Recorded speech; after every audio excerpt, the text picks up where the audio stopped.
एक तरफ आप योगी जी के खिलाफ जाइएगा चुनाव लड़ने, भारतीय जनता पार्टी के खिलाफ जाइएगा भारतीय जनता पार्टी के खिलाफ चुनाव लड़ने, और दूसरी तरफ फिर कहिएगा कि भारतीय जनता पार्टी मिलकर हमको चुनाव जिता दे, तो ये संभव नहीं है। चुनाव जीते भी नहीं, चुनाव हारने के बाद भी आपको एमएलसी बनाया, मंत्री बनाया, तो सबसे पहले तो ये फिर एक गठबंधन धर्म का खिलाफ कर रहे हो। नमस्कार, आप देख रहे हैं द इंडिया टॉप और आपके साथ मैं हूं देवाशीष कुमार। देखिए, बिहार में इन दिनों बोचहा सीट को लेकर संग्राम छिड़ चुका है। जी हां, दरअसल जैसा कि आप सब जानते हैं कि लगातार इस सीट की चर्चा हम कर रहे हैं और इस सीट को लेकर के बिहार की राजनीति में इन दिनों जो मौसम है वो बिल्कुल विपरीत दिशा में चल रही है। इसी सीट के बारे में बातचीत करने के लिए और बिहार के राजनीतिक के मुद्दों पर और प्रकाश डालने के लिए इस वक्त हमारे साथ अजय निषाद जी हैं, भारतीय जनता पार्टी से सांसद हैं। उनसे हम बातचीत करते हैं। सर, सबसे पहले तो बहुत स्वागत है द इंडिया टॉप में। चलिए, धन्यवाद। मेरा सबसे पहला सवाल, पिछले दिन भी आपसे बातचीत हुई थी, इसी मुद्दे पर बातचीत हुई थी, लेकिन आज ये सवाल है कि आखिर मुकेश साहनी के साथ आप लोग ये क्या कर रहे हैं? क्यों उनके पीठ पर छोड़ा भूक रहे हैं आप लोग? वो कह रहे हैं कोई छोड़ा नहीं भोंका गया है। मैंने पहले ही जिस समय इन्होंने यूपी चुनाव लड़ने का निर्णय लिया था, जी। उसी समय मैंने इनको सलाह दिया था कि यूपी से यू टर्न लीजिए, आइए बोचहा लड़िए, हम यहाँ आपको चुनाव जिता देंगे, कोई दिक्कत नहीं है। एक तरफ आप योगी जी के खिलाफ जाइएगा चुनाव लड़ने, भारतीय जनता पार्टी के खिलाफ जाइएगा भारतीय जनता पार्टी के खिलाफ चुनाव लड़ने, और दूसरी तरफ फिर कहिएगा कि भारतीय जनता पार्टी मिलकर हमको चुनाव जिता दे, तो ये संभव नहीं है। भारतीय जनता पार्टी के कार्यकर्ता स्वीकार नहीं करेंगे इस चीज़ को। माननीय योगी जी हम लोग के पार्टी के कद्दावर नेता हैं, यूपी बड़ा प्रदेश है, तो कम से कम आपको इस चीज़ को समझना चाहिए। और आपकी पार्टी को इतने नहीं ज़्यादा दिन हुए हैं कि इसका जो है हर जगह आप चुनाव लड़ने का सोचिए। आप एनडीए में हैं, चुनाव जीते भी नहीं, चुनाव हारने के बाद भी आपको एमएलसी बनाया, मंत्री बनाया, तो पार्टी का सम्मान करना चाहिए। वो माने नहीं, चले गए यूपी चुनाव लड़ने, तो उसी समय निर्णय हो गया था कि अगर यूपी आप चुनाव लड़ेंगे तो बोचहा पे हम नहीं लड़ने देंगे।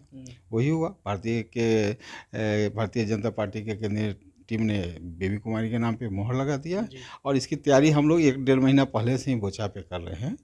अब वो बीच में फिर आ गए हैं अपना कैंडिडेट लेके, तो सबसे पहले तो ये फिर एक गठबंधन धर्म का खिलाफ कर रहे हो। अगर भारतीय जनता पार्टी ने वहाँ उम्मीदवार घोषित कर दिया तो इनको तो चाहिए कि पार्टी का समर्थन करे। अब इन्होंने ऐसा नहीं किया, अब उम्मीदवार दे दिए हैं, अब इनका भी खामियाजा इनको भुगतना पड़ेगा। मुकेश साहनी कल जो प्रेस कॉन्फ्रेंस कर रहे थे, उन्होंने साफ तौर पर कहा कि ये बातें सब पहले तय हो गई थी, सब चीज़ हम लोगों का समझौता हो गया था। बोचहा सीट एससी सीट है, इसलिए हम लोगों को वहाँ पर वीआईपी के कैंडिडेट को खड़ा करना। और कल देखिए, रमई राम उनकी बेटी उनके समर्थन में आ गई, उनको वहाँ से खड़ा कर दिया गया। नुकसान होगा आप लोगों को क्या? कोई नुकसान नहीं होगा। जब ये तेजस्वी यादव के सभा से ये कहते हुए उठ के खड़े हुए थे कि मेरे पीठ पे छोरा भोंका गया, खंजर भोंका गया, उसके बाद जब भारतीय जनता पार्टी के शीर्ष नेतृत्व से संपर्क किए तो इनको 11 सीट मिला था चुनाव लड़ने के लिए। वो भी सीट निषाद समाज के लिए मिला था। इन्होंने वहाँ भी निषाद समाज के साथ धोखा किया, और उस समय ये भी तय हुआ था कि अभी आप 11 सीट ले लीजिए, चुनाव जीतने के, सरकार बनने के 6 महीना के अंदर में अपनी पार्टी को बीजेपी में मर्ज कर देना है। वीआईपी का बीजेपी में विलय था, वो भी उन्होंने नहीं किया। इससे बचने के लिए यूपी चुनाव लड़ने का ये नया बहाना इन्होंने ढूंढ दिया कि पार्टी से इस पर प्रेशर डाल पाएंगे बीजेपी पे, और ये जो विलय वाली बात है वो ख़त्म हो जाएगा। लेकिन यहाँ गए तो उल्टा हो गया। अब तो विलय की बात भी ख़त्म हो गई। अब तो मतलब देखिए अब आगे क्या होता है, 24 तारीख तक इंतजार कीजिए। अच्छा सर, आप लोग भारतीय जनता पार्टी के जितने नेता हैं, सांसद हैं, वो मुकेश साहनी के बारे में कह रहे हैं कि उन्होंने गलत किया, लेकिन जेडीयू के लोग इस पर कुछ भी कहने से बच रहे हैं। आप लोगों के सहयोगी साथ में हैं, बिहार में इस वक्त सरकार चल रही है। अभी सुबह सुबह ही एक बड़े चैनल को उपेंद्र कुशवाहा ने इंटरव्यू दिया, उन्होंने कहा है कि मुकेश साहनी के साथ गलत हुआ है, ये राजनीति में ऐसा नहीं होना चाहिए। देखिए, उपेंद्र कुशवाहा जी को तो कहने का इस पे कोई अथी नहीं है, और उतने बड़े नेता भी नहीं हैं कि उनकी बात को हम जवाब दें। लेकिन जहाँ तक मुकेश जी का बात है और नीतीश जी की बात है, तो नीतीश जी भी तो वहाँ गठबंधन में चुनाव लड़े थे, यूपी से उनकी भी पार्टी लड़ी थी, लेकिन उन्होंने कभी भी बड़ा पेज का ऐड देके भारतीय जनता पार्टी को हराने के लिए ऐड नहीं दिएगा, विज्ञापन नहीं दिया। वो अपना जैसे अन्य पार्टियां, जैसे बीएसपी चुनाव लड़ रही थी, उसी तरह जाके जदयू भी चुनाव लड़ा। उसके साथ साथ मणिपुर में भी चुनाव लड़े, जहाँ से उनका 6 पे दाख भी जीता। तो उनका पार्टी पहले समता पार्टी 1993 में बनी थी, और नीतीश जी पहली बार 2005 में मुख्यमंत्री बने थे, तो 7 साल 12 साल स्ट्रगल करने के बाद बिहार के सत्ता में आए थे। इनकी पार्टी उतनी पुरानी नहीं है कि सीधा एक ही बार में 6-7 महीना के अंदर में आप चले जाइए दूसरे प्रदेश में, वो भी जाके एनडीए, जहाँ एनडीए की सरकार है। एक होता कि अब ये पंजाब चुनाव लड़ने जाते तो चलिए वहाँ मेरी सरकार नहीं थी तो आप वहाँ लड़ लेते, लेकिन जहाँ भाजपा का स्थापित सरकार है और माननीय योगी जी कदावर नेता है, आप उनका रास्ता रोकने चले गए तो कहीं से भारतीय जनता पार्टी मुकेश सहनी तो ताल ठोक रहे हैं, कल भी दिल्ली में बोले, कल शाम में फिर पटना में बोले कि भारतीय जनता पार्टी को सबक सिखाएंगे, हम हमारे कैंडिडेट जरूर जीत करके आएंगे। देखिए, जितना भी 11 सीट पे जो मजबूती से लड़े, जिसमें 4 हासिल किए जीत में, वो भी भारतीय जनता पार्टी के कार्यकर्ता के कारण जीत हुई है।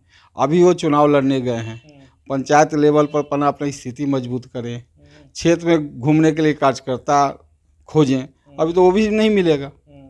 इससे पहले जो वीआईपी चुनाव जीती थी वो भारतीय जनता पार्टी के कार्यकर्ता के दम पे जीती थी। अब ये अकेले आए हैं तो इनकी हैसियत तो 16 तारीख को पता चल जाएगी कि कितना वोट ये ला रहे हैं। अच्छा सर, एक अंतिम सवाल, ये तो बोचा सीट के बारे में हो गया, जीत और हार उसका रिजल्ट जो है वो आने वाले समय में पता आएगा, लेकिन एक और राजनीति में बड़ी खबर ये आ गई कुछ दिन पहले ही कि शरद यादव की पार्टी का विलय आरजेडी के साथ हो गया। इसको आप किस रूप से देखते हैं? कोई फर्क नहीं पड़ता है। शरद यादव जी ऐसे भी, उनका जो प्रयति है वो बिहार की धरती के नहीं है, वो यूपी से आए हैं। बिहार तो चूँकि उनको बहुत सम्मान दिया, माननीय नीतीश जी ने भी बहुत सम्मान दिया। इससे पहले भी कदावर मंत्री भी रहे हैं, सांसद भी मधेपुरा से कई बार रहे, राज्यसभा भी रहे हैं। तो बिहार की जनता ने उनको हमेशा, जदयू ने हमेशा सम्मान किया। अब वो आरजेडी में चले गए हैं, अब तो उनकी उम्र भी उतनी ज़्यादा नहीं है। अब देखिए अब तेजस्वी यादव क्या करते हैं। बहुत बहुत शुक्रिया सर बातचीत। चलिए, धन्यवाद। तो साफ तौर पर इस वक्त हमारे साथ खास बातचीत कर रहे थे अजय निषाद। उन्होंने साफ तौर पर कहा कि बोचाहा सीट पर जो चुनावी रणनीति है वो बहुत पहले से ही बन गई थी। मुकेश सहनी चाहे जो हसीन सपने देख ले वो उनको देखना चाहिए, लेकिन जीत तो ज़रूर भारतीय जनता पार्टी की ही होने। देखना होगा कि जो उपचुनाव बोचाहा सीट पर हो रहे हैं उसमें तमाम कैंडिडेट अपने अपने जो दल हैं, जो दम है उसके साथ उतर रहे हैं। तमाम राजनीतिक खबरों के लिए आप बने रहिए द इंडिया टॉप के साथ। नमस्कार।